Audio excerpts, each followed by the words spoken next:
AITA for forcing my daughter to share a hotel room. I have two daughters 14F and 16F. We decided to go to New Zealand for summer vacation. It's summer for us, we haven't been able to go on much vacations before, so all of us were really excited. We booked a nice hotel and planned to visit many places. We planned to book one room for me and my husband and booked another room for my daughters with connecting doors.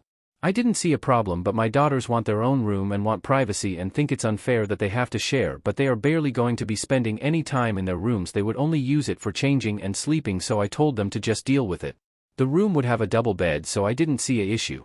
My daughter wants us to get a triple suite with 3 rooms or just book another room so both of them can have their own rooms, but it would cost quite a lot more money. We could afford it, but I don't think the extra privacy is worth it as they won't really use their rooms much, so I told them no. Now they are upset with me, and my husband and his mother are saying we should maybe pay the extra money for another room. Should I just buy another room? First update, AITA for forcing my daughter to share a hotel room. I talked to my daughters last night and I showed them some of the comments. I told them that they weren't getting another room unless they could pay for it themselves. The 14-year-old could do babysitting or part-time jobs around the neighborhood, and the 16-year-old could get a part-time job, and I would take how much ever money they earn until they pay off the hotel bill.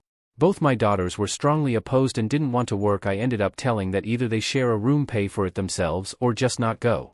We could afford to buy them the room, but I feel like they are already spoiled. They never had to share a room on a vacation before, as we always used to book a suite when going on vacation, but we haven't been abroad in years and the trip to New Zealand is already expensive and we don't want to spend more money even if we can afford it.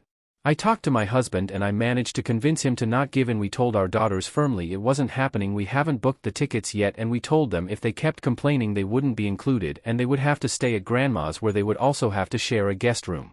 They want to stay home alone, but I don't think it's a good idea, so I refused. They reluctantly agreed to come. Thanks for the help. Second update, AITA for forcing my daughter to share a room. We booked the tickets and we ended up not including the daughters, mainly because they just kept complaining. Last night they came to ask me why I wouldn't buy it if I can't afford it and why can't they stay home alone. They said, "Why don't you guys care about our comforts and privacy, and you'll ruin the trip because we won't even have our own rooms, which is a basic comfort." They tried to convince us to let us stay home alone, but the last time I did that my oldest threw a party, so I don't trust them, and even if I did I don't feel comfortable leaving them alone for a whole week. They threw another tantrum and I just told them they wouldn't be coming and it was final.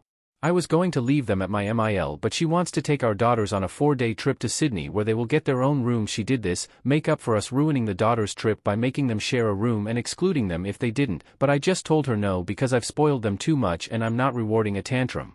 My sister didn't want to take them, but my brother agreed to take them, so I'll be leaving them there, where one of them has to sleep on the couch and the other on an air mattress as they don't have an extra room. My daughters have complained, but they aren't coming. This will probably be my final update. Thanks.